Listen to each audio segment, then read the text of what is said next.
Bonjour, bienvenue dans cette nouvelle émission Quoi de neuf. Aujourd'hui, je reçois M. Ralph Monplaisir. Il est maire de la belle commune de Casse-Pilote. Vous le connaissez bien. Bonjour, monsieur le maire, et merci d'avoir accepté notre invitation. Monsieur Granier, bonjour à vous, mais bonjour aussi à tous vos téléspectateurs et toutes téléspectatrices. Excusez-moi, j'aurais dû avoir dit ça avant.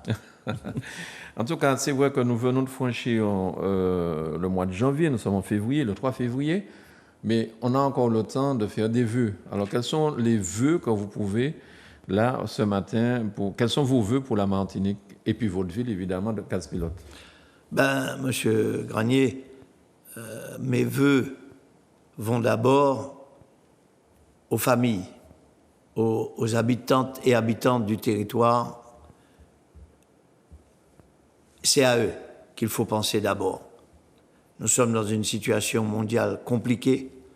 Les répercussions, on les a, qu'on le veuille ou non. Tout le monde s'entrechoque en ce moment dans les problèmes. Et il est évident que les petites dimensions sont plus facilement squeezées, si je puis utiliser ce terme, que plus on est gros, moins c'est facile de vous compresser. Plus vous êtes petit, plus on vous compresse aisément.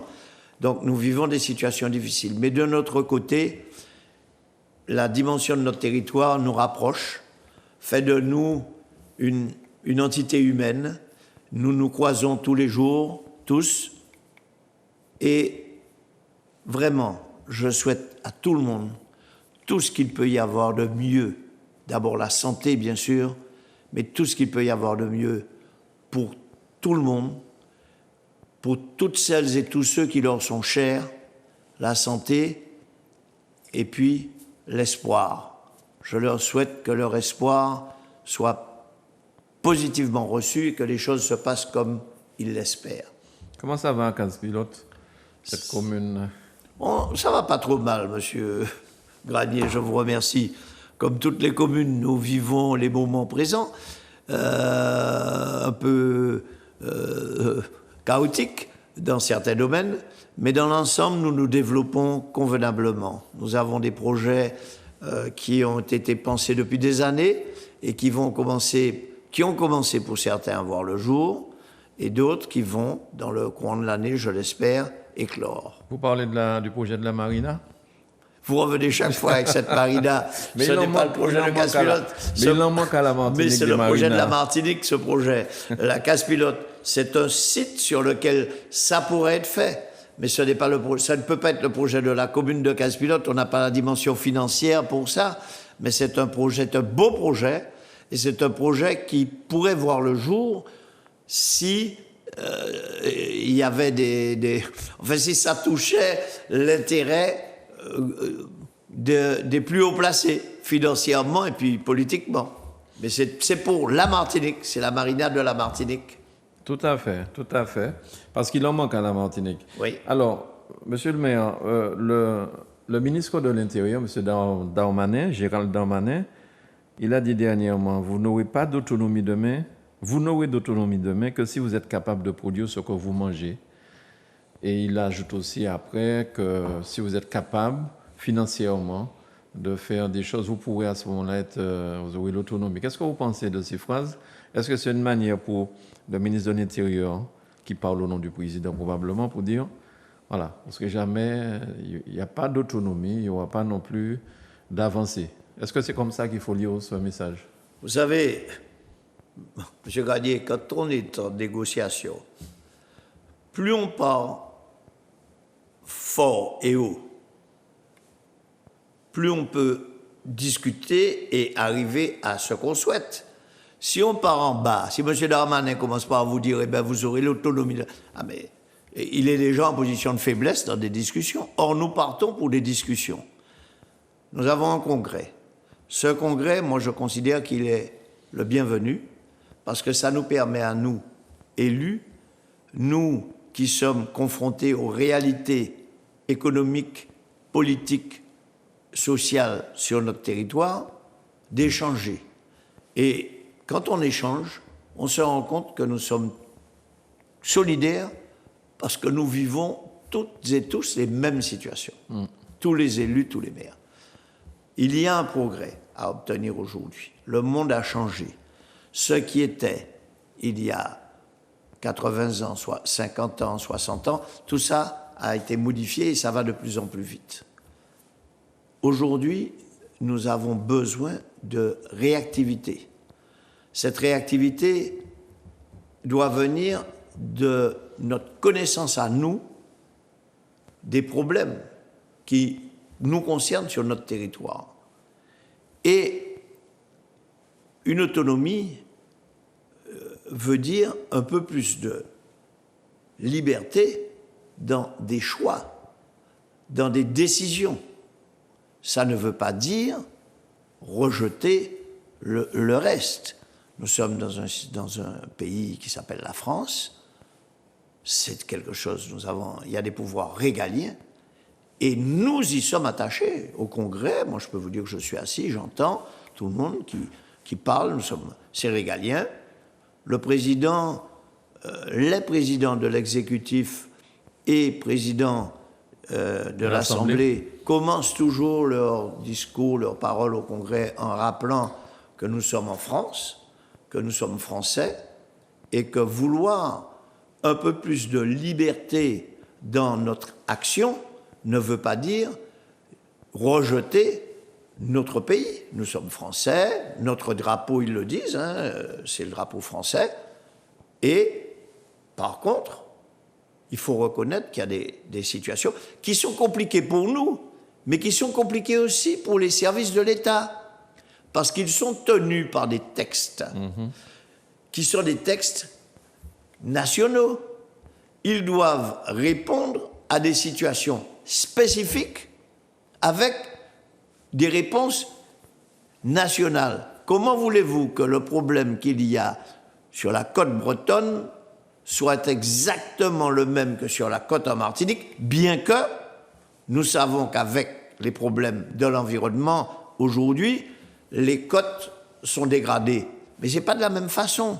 On ne peut pas réagir de la même façon. Le texte n'est pas fait pour l'un ou l'autre. Et il est certain que dans l'Hexagone, c'est beaucoup plus commun entre problèmes que quand vous prenez les territoires qui sont hexagonaux, comme nous. Donc, c'est normal que nous puissions demander, et je pense qu'il s'agit de l'intérêt de tout le monde, y compris de l'État, et y compris des représentants de l'État. Mettez-vous à la place de la personne qui a une décision à prendre et qui ne peut la prendre qu'en fonction du texte qu'il a devant lui, qui le coince, qui le met en situation difficile vis-à-vis des élus locaux, des habitants, parce qu'on en arrive à personnaliser la réponse. On dit, c'est un tel parce qu'il paie même moins, ou parce qu'il ne veut pas... Mais non, mais lui, il risque aussi sa place. Parce que s'il dit n'importe quoi, demain il y a un problème, c'est lui qui est pris en compte. Les patrons des services eux-mêmes ne peuvent pas dire à la personne responsable du dossier subalterne, c'est comme ça que vous allez faire parce que je veux ça. Parce qu'à partir de ce moment-là, le responsable en dessous, là, le subalterne, il est dégagé au niveau de la responsabilité. Mais celui qui prend la responsabilité est au-dessus. Mais la responsabilité aujourd'hui devient de plus en plus complexe parce que les services de la justice sont de plus en plus pointilleux pour que les lois soient respectées. Les lois sont faites pour être respectées. S'il n'y a pas de loi dans un pays, il n'y a pas de pays. Ça veut dire qu'on est dans des pays comme un peu la Russie. Alors, ça voudrait dire ça. Pour pouvoir obtenir tout ça, c'est bien d'avoir le Congrès, mais est-ce qu'il ne faudrait pas aussi que les députés, sénateurs martiniquais, donc les parlementaires martiniquais, soient un petit peu plus offensifs auprès des questions au gouvernement, ou je ne sais pas trop, à l'Assemblée nationale, afin d'avancer dans cette histoire-là? Alors, parce que c'est eux qui sont en relation avec le gouvernement. C'est eux qui sont en relation avec le gouvernement, oui. Mais le Congrès est en relation avec le gouvernement. Le Congrès est en relation avec le gouvernement. Les sénateurs, les députés assistent au Congrès. Ils soutiennent, de ce que je vois, ce qui est dit au Congrès. Donc, automatiquement, effectivement, ils ont la parole. Mais imaginez-vous que leur parole est beaucoup plus audible quand ils arrivent avec, derrière eux, le poids du Congrès. D'accord. Donc c'est ça qui est important. Et c'est pour ça que moi, je pense que ce Congrès était nécessaire. Et ça permet à tout le monde de s'exprimer. Monsieur le maire, vous avez parlé tout à l'heure là, du drapeau français, mais qu'est-ce que vous pensez du drapeau qui a été voté à l'Assemblée plénière de la Martinique dernièrement, le fameux drapeau rouge, vert, noir, depuis non, quoi. En réalité, est-ce que ce n'était pas déjà celui-là qui était choisi, et puis on a fait beaucoup de choses, mais finalement on arrive à cette solution. Je vous demande votre avis, je sais que vous êtes un homme, vous ne cachez rien. Bon, je vais vous dire les choses. J'ai mon copain joué à Arnoton. Oui. Il m'a appelé, il m'a dit, Ralph, est-ce que vous pouvez souvenir-nous pour nous présenter le drapeau A, parce que c'était au moment où les discussions allaient sur lequel choisir. On voudrait venir au conseil municipal présenter ça. Je lui ai dit, écoute, je n'ai pas de problème à demander à mes collègues élus si vous voulez venir jouer. Ce que j'ai fait, puisque je me suis engagé, et je n'ai même pas rappelé Joé, parce qu'ils m'ont dit, ah, monsieur le maire, on ne peut pas recevoir un, pas recevoir les autres. Donc, il y a des candidats divers, il y a une procédure qui a été mise en route. La procédure, c'est que, bon, donc nous, on préfère ne pas recevoir et nous avons nos avis. J'ai dit OK. Par contre, je vais dire, Joé, drapeau tard, il est mort, il n'est pas bon, pour moi. Pour une seule raison. Drapeau à sale. 3 couleurs à il prend. Il pâtait sale. Ses camarades là en prison.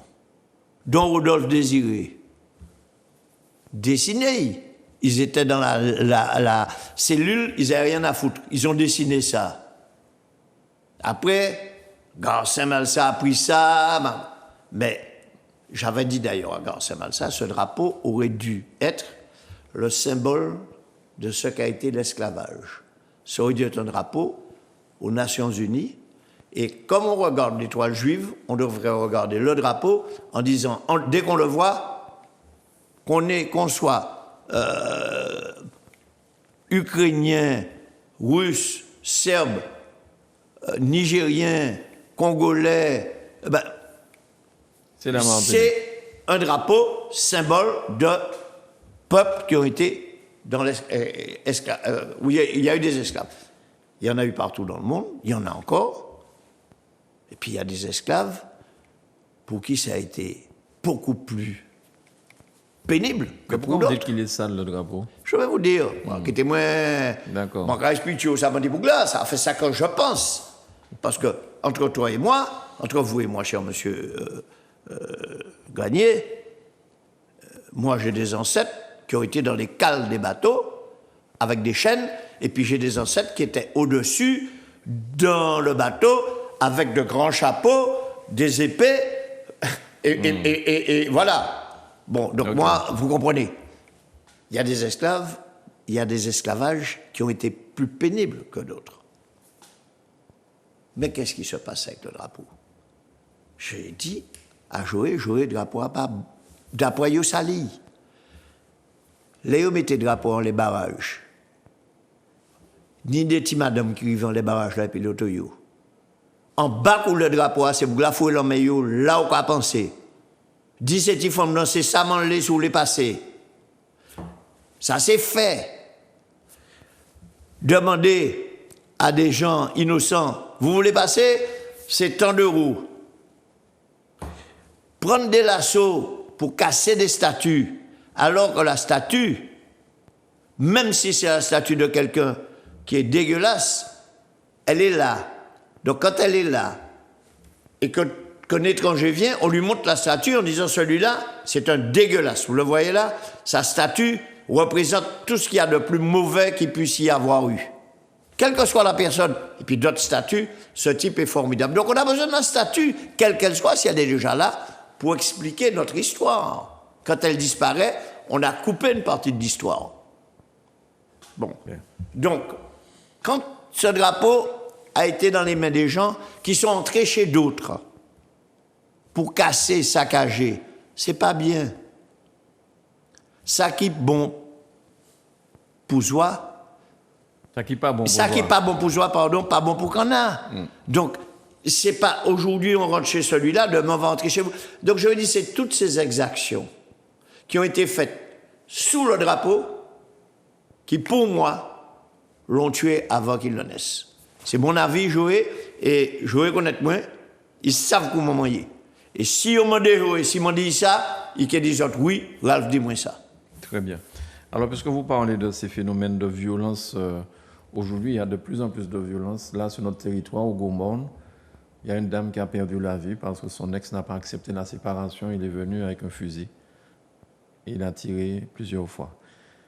Comment, en tant que maire, en tant qu'élu, monsieur, en plus vous êtes maire d'une ville côtière, on sait comment les armes, la drogue circulent. Comment voyez-vous qu'on puisse essayer de juguler toute cette violence? Est-ce que c'est possible? Écoutez, déjà, le président Letchimy et le président Salibert ont été très incisifs, très précis vis-à-vis du ministère de l'Intérieur et puis surtout vis-à-vis du ministère, du ministère de l'Intérieur et des dom-toms. Bon. Pour réclamer plus de sécurité humaine, plus de gendarmes, plus de force, ils ont expliqué. Le résultat, on l'a eu. Dans le sens que, et c'est reconnu, je crois, par tout le monde, il y a des forces spéciales qui ont été envoyées, qui sont ici depuis quelques mois. Ça a même été prolongé jusqu'à la fin du mois de mai. Et on a eu des résultats. Qu'on le veuille ou non, il y a eu moins de braquages, moins de machin. Bon. Il y a eu moins de morts aussi. C'est reconnu. On n'empêchera jamais la violence de certaines personnes. Les gens peuvent être violents. Aujourd'hui, nous avons sur le territoire de la Martinique une grande quantité d'armes qui circulent. Les armes arrivent chez nous. Elles ne repartent pas. La drogue qui arrive chez nous, automatiquement, elle repart pour en partie, en tous les cas. Parce qu'on a un intérêt à ce qu'elle parte. Je parle de ceux qui la font entrer. Ils ont des intérêts personnels, financiers. Mais quand des armes arrivent, ils ne vont pas envoyer des armes ailleurs pour les vendre. Donc les armes circulent ici. Et c'est ça. C'est la facilité avec laquelle quelqu'un peut avoir une arme en main. Et c'est tellement facile quand on a l'arme. Mais regardez bien, avant, c'était avec les coutelas qu'on allait voir l'autre. On allait avec un coutelas. Maintenant, on va avec un revolver ou un fusil. Et c'est atroce, surtout que c'est toujours le ou la plus faible ou le surpris qui subit. Une femme. Une femme. Ouais. Comment une femme peut-elle faire face à un homme, surtout s'il était... Non. Je ne peux rien vous dire d'autre, monsieur. Vous êtes aussi responsable du SMEM. Alors, c'est pour l'électrification, renouveler l'électrification en Martinique, peut-être avec les lampes à LED, donc moins d'argent, parce que les gens ne le savent pas, mais les communes paient l'électricité qu'ils consomment à EDF. Hein, c'est bien ça? Je dis absolument. Pas de bêtises. Et ça fait partie d'un budget important. Oui, parce que ça s'appelle l'éclairage public. Et le coût de l'électricité pour une mairie, vous avez facilement 60 à 70% de l'électricité qui est payée par la mairie, qui paye l'éclairage public. C'est-à-dire l'éclairage dans la rue, l'éclairage de tout le monde. Avec le programme que mes collègues et moi, les élus du SMEM... Vous parlez du SMEM, d'accord? Oui. Mes collègues et moi, parce que je suis président du SMEM, mais n'oubliez jamais que je suis maire, mais je suis un élu. Et tous les gens qui sont élus, enfin qui représentent les communes au sein du SMEM, ce sont des élus comme moi. Ils m'ont choisi pour parler en leur nom, les représenter, mais je ne suis jamais que membre du SMEM, et c'est ensemble que nous travaillons. Et je suis heureux parce que on travaille vraiment solidairement au SMEM.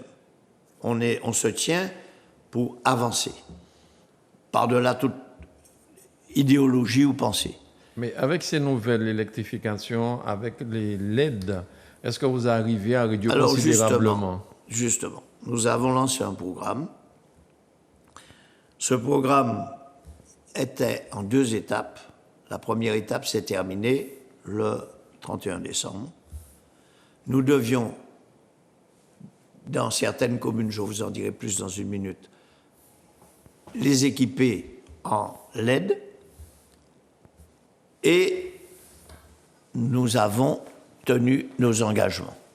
On est arrivé à faire les chiffres qu'on avait dit, qui sont de l'ordre de 28-29 000 ampoules qui ont été mises en place dans des communes, les communes qui avaient adhéré à notre projet. Dont le Gros Monde. Et ça, c'était la première étape.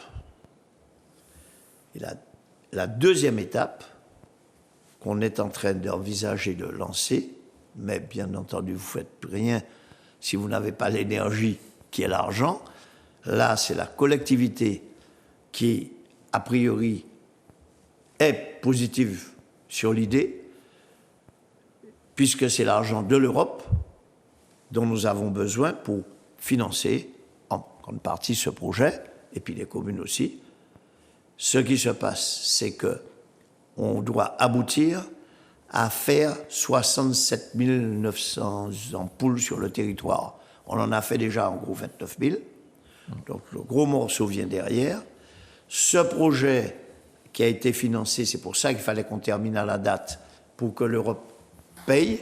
Chaque ampoule que nous enlevons et que nous remplaçons par une ampoule LED, il faut qu'on donne l'ancienne ampoule, qu'elle soit morte ou pas morte, pour montrer qu'on n'a pas pris l'argent pour faire autre chose. Nous avons également les armoires qui gèrent les ampoules qui ont été incluses dans le prix concerné. Également, la partie au-dessus qui est le réceptacle. Les poteaux ne sont pas dedans, ni les câbles. Ce n'est pas financé. Mais nous avons fait ce travail. Ça a permis aux communes de faire jusqu'à, je dirais, 50 à 55% d'économie sur leur éclairage public. C'est-à-dire que quand la commune dépensait 1 euro pour éclairer, éclairage public, elle dépense maintenant 45 centimes ou 50 centimes. Eh bien, ce qui se passe, c'est que ça fait de l'économie à la commune. Et nous avons été aidés, les communes ont été aidées, je tiens à le souligner et à le dire fortement et à remercier par l'AFD. Mais l'AFD a fait confiance aux communes à travers le SMEM. Parce que les communes ont des problèmes d'équilibre. Le SMEM, a priori, est équilibré et ça a permis à l'AFD d'avancer l'argent au SMEM pour les communes. L'Agence française de développement. D'accord. Et ils accompagnent, et ce sont des gens qui font leur possible pour aider au développement du territoire. Nous arrivons au terme de l'émission, mais je voulais quand même vous poser une question sur le Sénat. Monsieur Larocher, président du Sénat, était à la Martinique la semaine dernière. Alors, on précise pour ceux qui nous regardent que c'est le 2e homme important du pays. Si jamais le président décède, c'est lui qui devient président le temps de l'élection nouvelle. Est-ce qu'il a emmené de bonnes nouvelles dans sa hôte de Père Noël, M. Larocher? La première chose que je vous dirais, c'est qu'il ne faut jamais oublier que M. Gaston Monerville, Guyanais d'origine de Casse-Pilote. Ah ouais. Ah ben, son papa et sa maman, c'était Casse-Pilote. D'accord. Monerville était Monerville II, un blanc, arrivé en Martinique, qui a fait famille avec une esclave. Orville était un blanc, arrivé en Martinique à la même période, qui a fait famille avec une esclave, tous les deux à Casse-Pilote. Leur descendant a été maire de Casse-Pilote. La fontaine qui est là, c'est ça. Et derrière ça, un descendant des Monerville et une descendante des Orville se sont mis ensemble, et enfin d'où Gaston Monnerville. Alors oui, Serge Larcher, président, a été bien accueilli ici. Il a laissé entendre qu'il comprenait nos problèmes et nos situations, et que, en 2 mots, il était plutôt, je pense, favorable à une évolution dans les réflexions menées sur nos statuts. Le général de Gaulle disait à un certain moment que le Sénat, c'était ce vieux machin qu'il fallait liquider, parce qu'il disait que ça ne servait à rien. Est-ce que c'est toujours ça dans l'esprit des présidents, que le Sénat ne sert à rien? Non, ça ne c'est pas ça du tout. Et le général de Gaulle avait dit ça un peu parce qu'il y avait eu un désaccord important entre lui et Gaston Monnerville, qui a quand même été président du Sénat pendant 22 ans, 2e personnage de la France. Merci beaucoup, monsieur le maire. Merci pour toutes ces précisions. Et vous revenez quand vous voulez. En parlant de Sénat... Merci de m'avoir invité. Seriez-vous le prochain sénateur, peut-être martiniquais? Monsieur Granier, il y a tellement de gens qui sont plus compétents et aptes que moi à occuper cette fonction que je laisse le soin aux élus de départager les différentes personnes qui, je pense, sont intéressées par cette fonction. Mais si on vous demande, vous n'avez pas reculé, vous êtes martiniquais, quand même. Il y a déjà beaucoup de gens qui sont intéressés, qui ont les compétences. Merci, monsieur le maire. À très vite. À très vite, j'espère. Merci. Merci, Manuela.